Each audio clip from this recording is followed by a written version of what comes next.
আমরা যারা সন্তানের পিতা আমরা তো বুঝি যে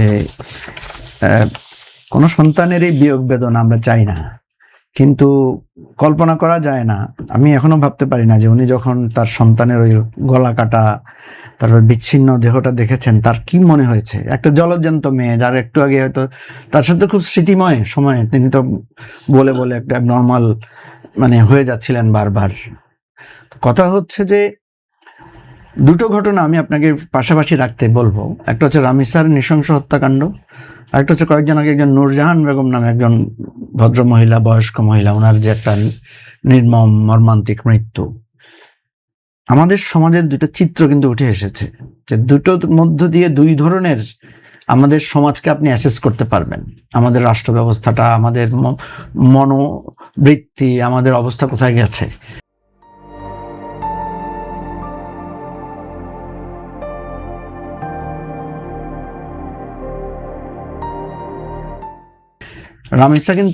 রামিসার ফ্যামিলিটা কিন্তু নিম্ন মধ্যবিত্ত পরিবারের একটা দৃশ্য, আর ওটা কিন্তু একটা শিক্ষিত উচ্চশিক্ষিত পরিবারের দৃশ্য, যেখানে তার কোনো সহায় সম্বলের সমস্যা ছিল না, কিন্তু মমত্ববোধের পারিবারিক বন্ধনের শৃঙ্খলের ছিল।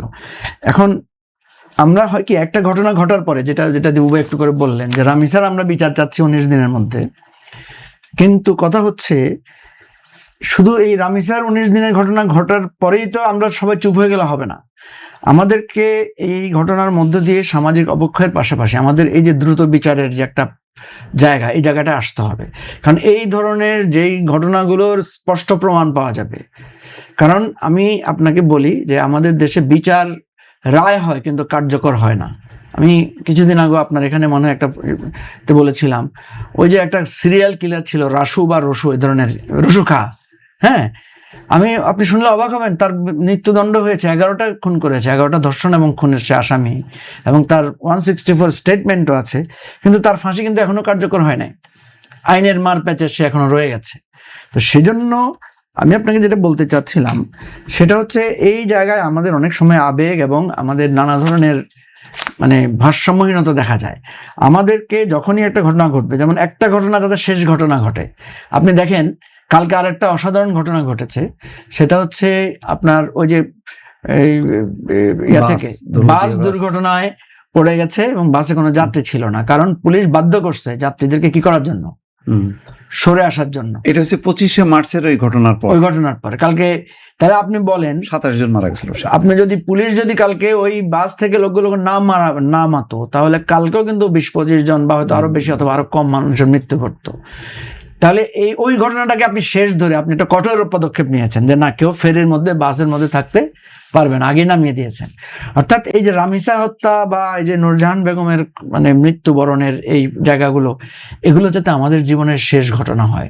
রাষ্ট্রের পক্ষ থেকে বলা উচিত যে আপনারা যারা মায়ের খবর নিচ্ছেন না, এরকম ফ্যামিলি এখনো তো আপনি খুঁজলে তো এখনো তো আছে, কেউ না কেউ নানা কারণে, আমরা হতে পারে ভেতরের খবরটা আমরা জানি না, হয়তো অনেক কিছু অনেক পরে হয়তো তথ্যগুলো আসবে।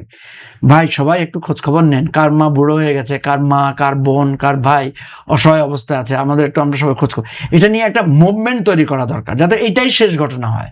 ঠিক আছে, ঠিক রামিসার হত্যাকাণ্ডের ঘটনাটা নিয়েও আমাদের এমন ভাবে করা উচিত, এমন ভাবে আইনগত, এমন ভাবে সামাজিক অবস্থান, এমন ভাবে প্রোটেকশনের ইস্যুটাকে আলোচনা করা উচিত যাতে ওই বাস দুর্ঘটনার মতো ইনস্ট্যান্সটা আমাদের তৈরি হয়, যে ওই বাস দুর্ঘটনার পর থেকে আমরা যাতে সিরিয়াস হয়ে যাই আর কেউ যাতে মানে ফেরির মধ্যে বাসে না থাকেন।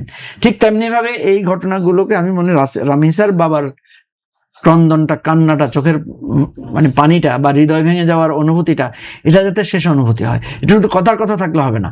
এজন্য আমি একটু যোগ করতে চাই দিবু ভাইয়ের সাথে, সেটা হচ্ছে যে বিচারের জায়গাটা একটা ফরম্যাট থাকা উচিত। শিশু হত্যা, তাদের উপর যৌন অত্যাচার, এগুলোর ব্যাপারে একদম কঠোর পদক্ষেপ এবং আইনগত বিষয়টাও একটা নির্দিষ্ট টাইমের মধ্যে হতে হবে। কারণ আপনি দিনের পর দিন তদন্ত করবেন, দিনের পর দিন সাক্ষী প্রমাণ নিয়ে নানা ধরনের, এটা আলাদা একটা ট্রাইব্যুনাল করতে হবে, সেখানে এই বিচারগুলোকে আনতে হবে এবং পাবলিকলি এই বিচারটা মানুষের মধ্যে জানা থাকতে হবে। আপনি দেখবেন রামিসার বাবা একটা মানে খুব মানে কঠিন জটিল কথা বলেছিল। উনি বলেছিল কালকে যখন আরেকটা ঘটনা ঘটবে আপনারা রামিসার কথা ভুলে যাবেন।